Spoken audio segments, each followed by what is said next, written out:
Hey, what's going on there, guys? We are here and we're going to be taking a look at some draft tech. I'm joined by my buddy Greg. Hello, internets. All right, and we are going to be cracking a pack of M14. So let's take a look at what we have inside of here. And we are at Top Deck Cards and Games, Zach would like to have me note. So we have Cyclops Tyrant, Divination, Plummet, Suntail Hawk, Demolish, Giant Spider, Active Treason, Giant Growth, Tome Scour, Charging Griffin, Fire Shrieker, Darksteel Ingot. We have Congregate, Scavenging Ooze. It's a pretty fat card. And we have Mauldin and a Sapperling, so those really don't matter for us. So, Greg, what is the thing that stands out the most to you out of this pack right here? Clearly the correct choice is a first pick Tome Scour. Tome Scour. No, I'm just kidding. Scavenging Ooze is pretty good. It's really good. I like Scavenging Ooze. The ability on it is, I think, not as relevant as constructed formats. Absolutely. But there's still plenty of times where the ability is good, and it's a 2/2 for 2. You can never go wrong Bears with are, bears. yeah, bears are always good. If this was the first pack, I would actually probably be looking at the Fire Shrieker. You think? Absolutely. I mean, I've seen it be a very powerful card in limited format, especially draft. But also the fact that it's colorless, you can be putting in any kind of deck. You're not immediately locking yourself into one kind of archetype. Pretty much anything with creatures will do just fine with that. Yeah, that's absolutely noteworthy. I think for me, the things that stand out of here would be, of course, Scavenging Ooze, because Scavenging Ooze is just awesome, aside from the fact that it's a money rare. Tome Scour, blue is the most powerful color that you can have in M14, and I think cards like Tome Scour are nice whenever you're already playing off of the opportunity. Aside from that, you do also have some like good, well-rounded cards in here, like Plummet. Divination's also good in blue. You only have 2 blue cards, so you're not going to be sending any massive signals out of here. But of course, Fire Shrieker is also immensely powerful, and like Greg said, it's not going to lock you into any color, and ultimately, it's just playable in anything, really, as long as you're playing a lot of creatures. So now let's flip over the Scavenging Ooze and the Fire Shrieker. Now let's take a look at everything else that's left in this pack. So, having modified what we have here, what do you think is probably the next best thing that we would be taking a look at here? I like the Charging Griffin. Creatures with evasion are always good, and just the fact that it gets a boost whenever it flings into combat is pretty good. Yeah, Giant Spider's awesome as well. I think Giant Spider would also be a good pick. Maybe even possibly as a secondary to these cards would be Active Treason, Giant Growth. Yes, absolutely. Red Black. Red Black's awesome. Probably the most powerful spells, and it's not as limited as something like Plummet, where you want that in a green deck, where you're having trouble with flyers. Yeah. Giant Growth is great in any kind of green deck, and Active Treason, works in the Black-Red Sacrifice archetype.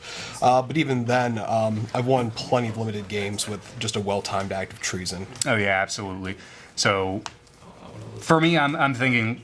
Agreeing with you, Charging Griffin, absolutely. I think also Giant Spider is really awesome. Again, the Divination, it's just good filler all around.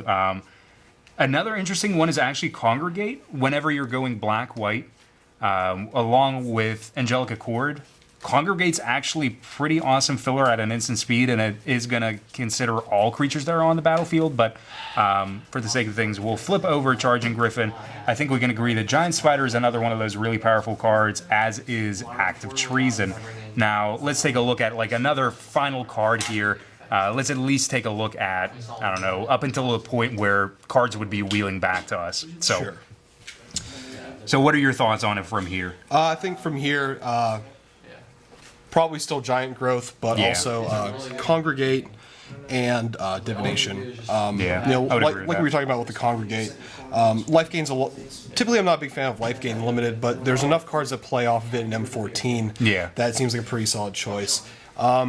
Divination, drawing cards is always good. It's as simple as that. Absolutely. And I think if I was in green, I might be looking a little bit more at the Plummet. Just because it'll deal with. If I have no other way of stopping flyers, a card like Plummet at this point would be a lot more important to pick up. I think regardless of that, at any stage in the game, 2 cards in here that I'm just not looking at all would probably be Darksteel Ingot and Tome Scour. Unless you're playing something maybe like 3-color slivers. most of the time you can keep yourself in 2 colors, and the dark ceiling is not going to be as important. But absolutely, I think my least favorite card in this pack is Tome Scour. Yeah. Now I've had a bunch of situations where someone has Tome Scoured me and gotten really good things off the top of my library. Yeah. But just in general with the mill strategy, I think trying to go for a dedicated all-in mill strategy is a very terrible idea, and I'll explain why.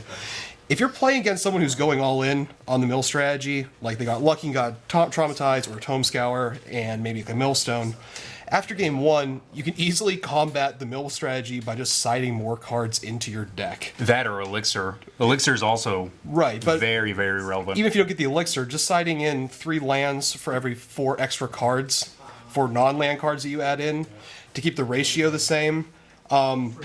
That's one reason why you don't want to go into the mill strategy, because if someone understands they can just side in more cards, the mill strategy falls short, and you definitely need a much better main game plan for that. I would say with Tome Scour, the best thing about Tome Scour is if you do get that Traumatize off the top, or even Jace Memory Adept, at that point it would just be kind of like a more so Winmore where you're just racing it out. I think Tome Scour is perfectly acceptable, but things that like are really good would be Dark Stealing it, because it allows you to be a little bit more permissible with your 3 colors, Divination and just green, because going like green-red or green-black or any combination with green where you're playing fat things already, Giant Growth just makes them even bigger, and it's a smaller scale and large that doesn't give them trample. And Giant Growth has been reprinted how many times? Yeah, constantly. It's constantly reprinted, and it's constantly good. It's the green lightning bolt.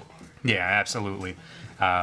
So yeah, that's the draft deck that we have here. So the good things that we pointed out would be things like Active Trees and Divination, Giant Growth, Scavenging Ooze, of course, Charging Griffin, Fire Shrieker, and Giant Spider. Thank you guys for joining in. Remember to like and subscribe to the channel, and we'll see you back here next time. Later.